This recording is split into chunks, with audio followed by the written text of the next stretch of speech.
I recently made a decision to no longer identify as a Christian. I've pledged everything I am and everything I'm going to be to the service of God and Jesus Christ. I do believe that Jesus Christ is the Son of God, was the only perfect man, was sent here to save us all, to teach us how to love each other and follow Him on the path of love. Love being the only true goal of being here. And the path of love, as it says in the Bible, is the path less traveled. Now, speaking of the Bible, I'm very interested in what Jesus taught and what He stood for. I'm not interested in listening to what people say about Him or how they interpret what He did. Now, the Bible was compiled several years, I think close to 600 years after the resurrection of Jesus Christ. The Bible was formed, it was a compilation of a bunch of different writings that were out there, and a group of men in a patriarchal society made the determination what was going to be in the Bible and what wasn't, meaning they had the sole authority to pick and choose what was included in it. Then they claimed that everything in it is the truth. And people today, several of them, believe everything in the Bible is true. Now, there are certain contradictions that disprove that. I'm not going to get into it. Fact is, it was compiled by men, and men are fallible. Therefore, there's a very good possibility that everything in it is not true. It's definitely a good book to live by. It has, a lot of value for that. But as far as everybody that believes in Christ and wants to follow Christ, the belief that all of them have to believe in the Bible and have to believe everything in it is true, that's just plain false. Now, Jesus taught love. Jesus taught, wanted all of us to treat each other as we want to be treated, and to follow the 10 Commandments, and to love everyone, including our enemies. That's all He said. He had other things to say as well, but that's the main point that He was trying to get across. And so following Him is loving everyone. That's what we're supposed to do.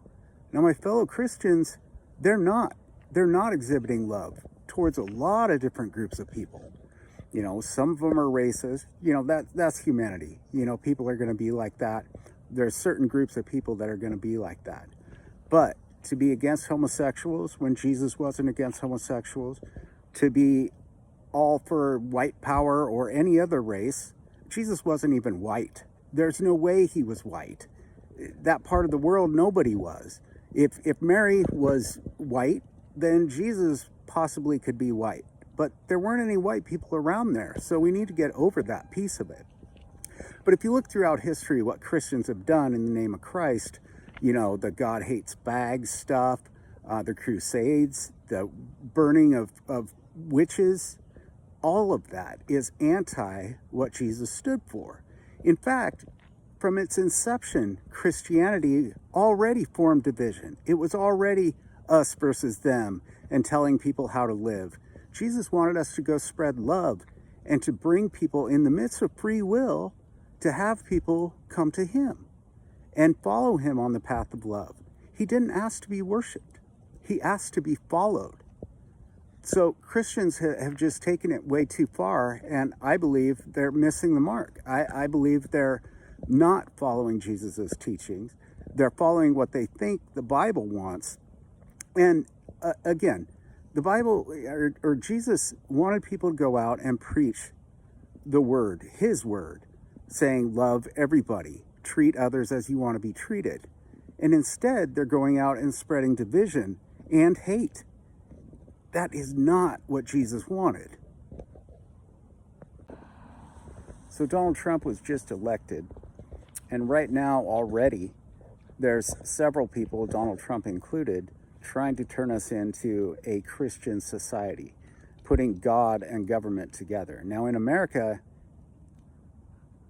church and state are supposed to be separated. We're supposed to have freedom of religion. We're all supposed to have many other freedoms, and many of them would go against what Christians want, homosexuality being one of them. It is not right to turn America into a Christian society. If that happens organically, if everybody goes out there and witnesses and gets people to come to Christ, that's one thing. But to mandate it, to put it into the laws, to put things in schools saying, about God, it's not right. It's anti-American.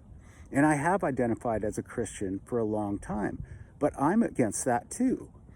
Even though I love Jesus Christ, I know that's not the way to bring people to him on the path of love. Like I say, the Crusades, there's a huge history of violence against people in the name of Christ. That makes no sense at all.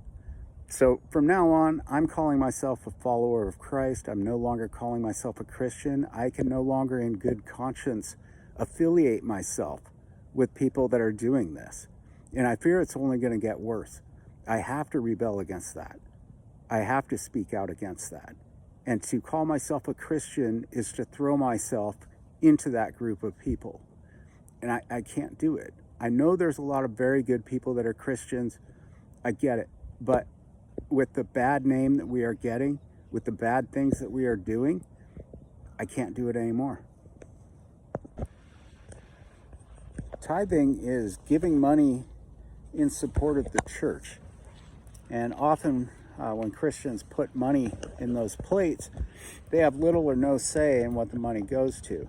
Now, sometimes the pastor or somebody will say, oh, this is for such and such fund, and you can decide whether or not you want to donate to that. But most of the time, the churches use that money for whatever they want. And many times, what the uses that they determine are not serving God or Jesus, not in the sense of spreading love. A lot of times that money is used for things like brainwashing of kids. The church will talk to the parents, and the parents will sanction the kidnapping of their own children to go to these camps to learn how to be other than what God made them. So homosexuals, they do it for those. I know there's been terrible abuses in those places. Lots of stories about that. And the parents are actually okaying that because they're so scared of their children going to hell for being homosexuals. Now, Jesus didn't say anything about homosexuals. He didn't say it was bad. The Ten Commandments don't say it's bad. But somehow, through this interpretation of Jesus's teachings and the Bible, apparently people are coming to that conclusion. Now, as far as I know, the only place in the Bible, I think some of the later people spoke out against homosexuality, and that's in the Bible. But as far as Jesus, again, he didn't teach that. Now, if you look at the Old Testament, God's definitely against homosexuality in the Old Testament. But if you look further into the Old Testament, you'll realize all those people were Jews. And the Jews had hundreds of laws, hundreds of things they had to live by. Couldn't eat animals with cloven hoofs. You couldn't eat shellfish. So any of us that like fast food burgers or clam chowder, we are as guilty of breaking those laws as homosexuals are. So I don't understand the argument. I don't know what it is that they think they're learning from Jesus that makes homosexuality wrong and especially worthy of sending somebody to hell. I think a lot of those rules, I think they came about for control. I think the people that put the Bible together, because they were men in a patriarchal society, they gathered up books that supported their views at the time and what they thought was pure. Homosexuality was certainly not thought of as pure, especially amongst the Jews. So therefore, they put it in the Bible as being against the Word of God. There are several other things that the churches do with the money that I don't agree with. But again, if they use it in the furtherance of spreading love, I'm all for it. If they don't, I want to know where that money's going and decide if I want to contribute to that or not. Now, when I've gone to church over the last several years, it's been various churches. It hasn't just been one. And when I go into them, because I don't know where that money's going, I'll typically put $5 in there. I figure it covers any coffee or maybe a muffin that I have. If I use their restroom, their cost of electricity to heat the place, I figure my $5 covers my little portion of that. And because I don't know where the rest of the money would go to, I don't want to contribute any more than that. Now, what I've done instead of typical tithing is I've donated directly. I donate to causes that I like. When I'm out in the community, I'll give money to the homeless. I'll support other charitable organizations, donate, clothes and items and things like that. And I don't take a tax deduction on it. I donate because I believe charity should be for charity's sake. And I don't think we ought to do it for any kind of financial gain or benefit. Of course, with the homeless, you give them money. A lot of people say, oh, they're just going to spend it on drugs. Well, when Jesus said give money to the poor, Jesus didn't say ask the poor what they're going to do with it. Find out if the poor are going to, use it for drinking wine or something else. He just said give to the poor. Now, the other thing, let's say the homeless person is on drugs. If they use the money I give them to buy drugs, that's less money they're going to potentially steal from somebody else to buy their drugs. Now, I'm not saying buying drugs is right at all, but the fact remains they're going to do it and they're going to steal to do it, and now they don't have to steal as much. The other thing, putting money in those dishes, in church, a lot of, not only do you not know where the money's going, but you can actually directly impact the community and the world by donating money where you want to. And the thousands of dollars, the 10% that people feel they have to donate in tithing, that's a lot of money that you can do a lot of good with elsewhere. And you have a direct impact, a direct decision in where that money goes.